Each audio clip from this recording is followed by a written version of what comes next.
présenter. Oui. Je vais parler en français et apparemment donc il va traduire en hébreu. Donc je m'appelle Saïd Sayag, je suis... Oui. Saïd Sayag, non. Oui. C'est ça, je prononce le rime, donc c'est Saïd Sayag. Et je suis originaire de Meknes. Comme vous avez remarqué, le nom Sayag doit vous dire des choses. En arabe, le mot Sayag veut dire l'orfèvre, le joaillier, celui qui travaille l'or. Or, tout le monde sait que c'est un métier qui était interdit et qu'il est toujours dans le cadre de l'islam. Seuls les juifs avaient le droit de travailler l'or et d'en faire commerce. Et il se trouve aussi que ma grand-mère maternelle est une Cohen.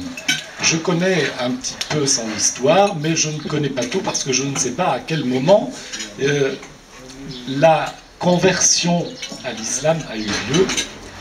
Et cette question a toujours été une torture pour moi. D'autant plus qu'il était courant que des enfants de mon âge, quand j'étais à l'école, et même plus tard, quand j'étais adulte, se permettaient de m'insulter. Ils considéraient cela comme insulte. Et l'insulte la plus courante, c'était Ajia ou l'Léhoudi la Khor. Voilà. C'est aussi un rab Léhoudi quand tu partais avec un âne. Bon, il y avait d'autres insultes, il y a encore les saïrs, ils ont encore la trace de la kippa sur la tête et des choses de ce type. Alors, on ne pouvait pas parler à la maison, on a posé les questions mais jamais on n'a eu de réponse. Les réponses étaient souvent évasives, le but était de cacher, c'était pratiquement le tabou. Bon, bien sûr que avec l'âge, je ne pouvais pas continuer à me contenter de réponses comme ça à l'emporte-pièce qui n'amenaient pas d'abord de paix pour moi, ni de réponse réelle sur la question qui est très importante pour n'importe quel être humain, qui est la question de l'identité. Alors, j'étais en porte-à-faux, je n'étais pas le seul, toutes mes amies, dans un milieu musulman où on était musulman, mais où tout le monde savait qu'on était d'origine juive. Et ça a toujours été une situation vraiment, comme je vous ai dit au début, de torture mentale. Donc, quand j'ai pu, après avoir fini ma thèse en histoire, qui a été publiée aux éditions du CNRS, je me suis mis à faire des recherches. Mais jamais, à aucun moment, je ne pensais que les recherches que je faisais sur des thèmes très variés, mais qui étaient toujours en relation avec ce sujet-là, notamment le judaïsme marocain. Puis, à un moment, je me suis dit, il faut peut-être que j'écrive quelque chose. Mais je n'avais pas de projet, ni de date précise pour écrire quelque chose à ce sujet. L'idée, en gros, et le titre qui me revenait en tête, c'était « Juif tout seul ». Et c'est un titre que j'avais même inscrit, et je me suis dit, je vais essayer maintenant d'écrire sur ce thème-là. Finalement, je n'ai pas écrit là-dessus, mais par contre, le sujet d'une jeune juive de Tanger, que dans le monde juif marocain on connaissait et qu'on racontait de façon presque mythologique, puisque les récits variaient d'une reprise un petit peu de l'histoire de Magillat Esther à une histoire véritablement marocaine. Alors, moi, je me suis dit, je vais essayer d'aller voir là-dessus. J'ai fait des recherches, je suis tombé sur des tas de documents, mais le document, je pense, qui a été primordial, c'est le témoignage du consul anglais à Tanger dans les années 1830, qui s'appelait Sir Drummond Hay, et qui, dans ces minutes, justement, c'est-à-dire sa correspondance avec le Foreign Office, envoyait des rapports semainiers, et dans ces rapports-là, il parlait de cette jeune fille qui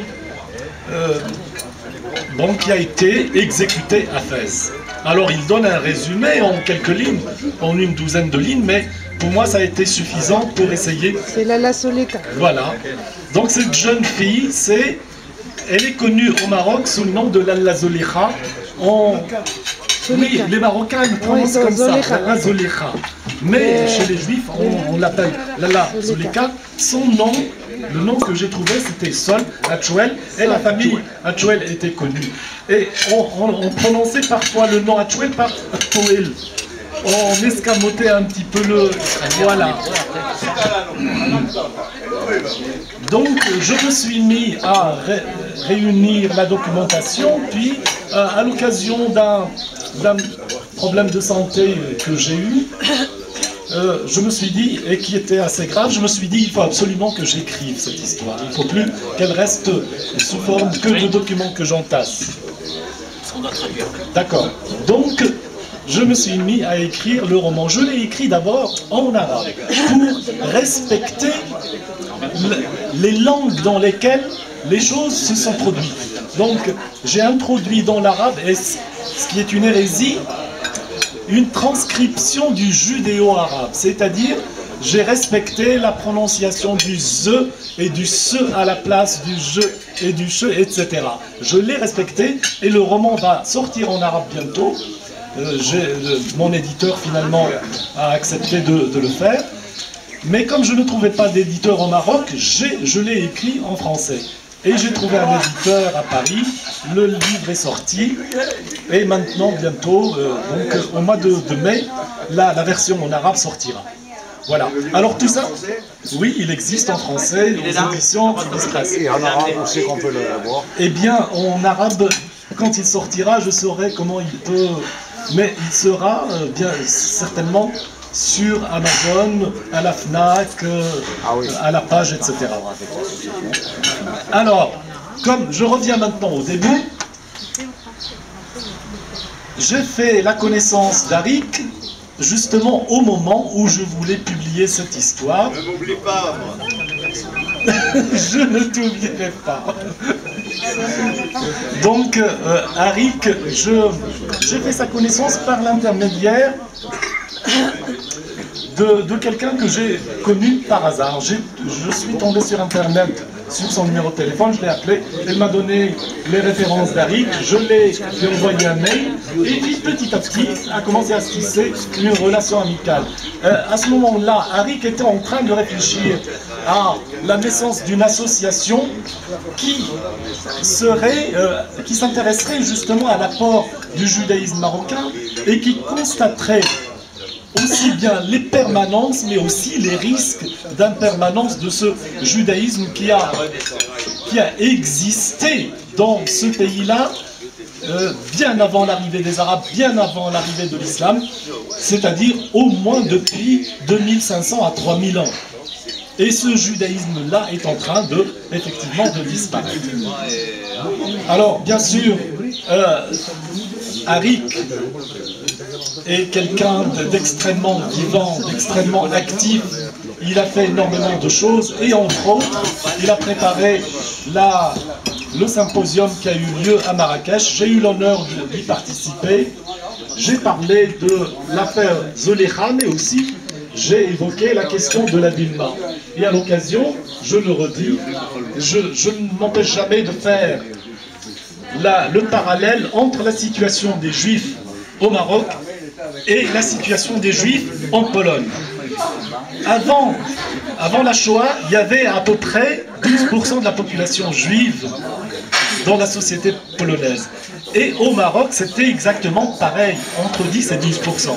Le nazisme est venu à bout de ces 12% et la Dilma, le statut unique, a eu raison aussi de la présence du judaïsme au Maroc. Et aujourd'hui, on compte les juifs sur les 10 doigts des 2 mains. Malheureusement, on n'en a pas 4. Voilà. j'espère que j'ai pu dire ce qui importait de dire. Et voilà. Mille merci, on va traduire en